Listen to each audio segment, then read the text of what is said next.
Bonjour Olivier, comment allez-vous? Ça va, merci. Vous n'avez pas de chien, vous?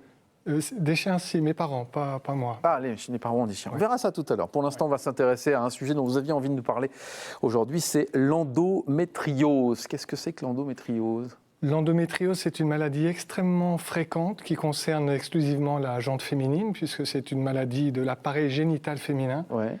Ça concerne une femme en âge de procréer sur 10, donc 10% des dames en âge d'avoir des enfants sont sujettes à ce type de maladie. Quand même, c'est beaucoup. Oui, et qui est responsable de 40% de troubles de fertilité.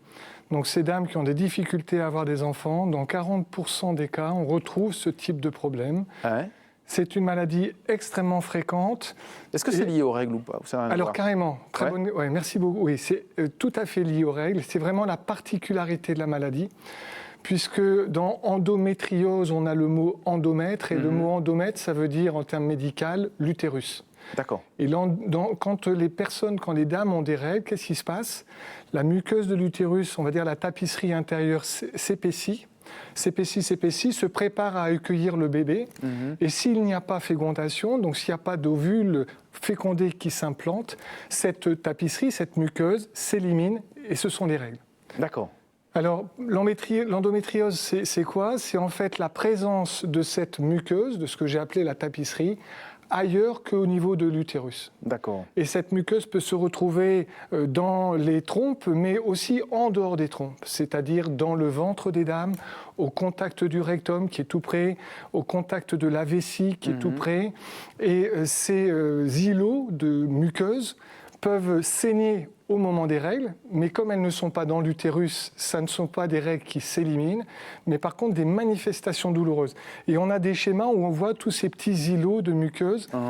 Et la particularité de cette maladie, outre sa fréquence, outre ses conséquences sur la fertilité, c'est que c'est responsable pour les patientes de manifestations douloureuses qui surviennent au moment des règles. Donc on peut dire pendant de nombreuses années, j'ai des règles douloureuses, c'est pas grave, ça va passer, ma fille, ça va passer. Et en fait, on se trompe, on passe à côté. Et on peut se tromper, et le délai, le retard de diagnostic est souvent entre 5 et 7 ans.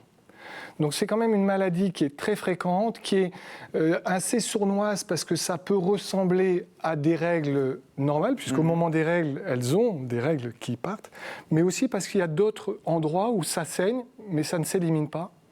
Et ce saignement provoque une réaction inflammatoire, provoque des douleurs. Donc difficile à diagnostiquer. Difficile à diagnostiquer, et comme dans beaucoup de choses, plus le temps passe, plus ça peut être compliqué à gérer, à traiter. Et c'est le cas dans l'endométriose. Voilà, c'est le cas parce qu'on peut avoir ce souhait de grossesse ou ces manifestations douloureuses, on fait avec pendant des années, alors que si la démarche diagnostique avait été faite, on aurait pu améliorer les choses. Ça veut dire qu'il faut, nous, en tant que patients, enfin les dames en tant que patientes, s'inquiéter, poser la question ou Voilà, je pense que le caractère récurrent de manifestations douloureuses, le caractère récurrent de manifestations douloureuses au moment des règles, ou l'existence de signes d'inconfort digestif, urinaire, abdominaux plus généraux au moment des règles, doit pouvoir faire poser la question. En fait, la patiente en parle au médecin qui, lui, aura ce type de démarche de dire « Tiens, est-ce que ce n'est pas l'existence d'une endométriose ?» Est-ce qu'il existe des traitements? Alors, il y a des traitements, oui.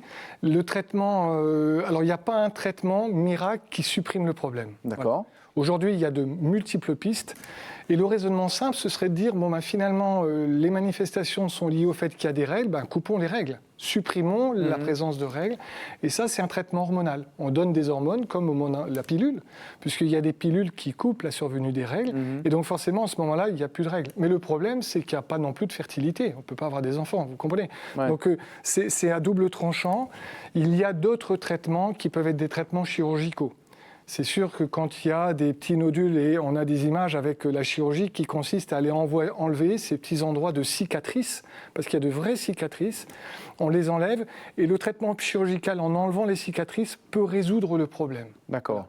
Mais là aussi, si c'est évolué, c'est plus compliqué. D'autres pistes? Alors il y a d'autres pistes. Il y a une piste qui est commune à de très nombreuses maladies. On a déjà parlé, Laurent, ensemble de ça. C'est que l'inflammation est souvent la clé de voûte d'un très grand nombre de maladies. Voilà, les maladies neurologiques, l'Alzheimer, le Parkinson, les maladies auto-immunes, l'endométriose. Il y a un nœud inflammatoire et on a déjà parlé de cette alimentation qui peut participer. Ce n'est pas la solution, mais c'est certainement quelque chose qui, à côté de ce qui se fait, peut être à proposer. Surveiller donc son alimentation, faire attention, diversifier. Et quand les patientes qui sont concernées par ça cherchent un petit peu, il y a de nombreux ouvrages, il y a une association d'ailleurs qui est consacrée à l'endométriose, plusieurs, mais il y en a des très importantes.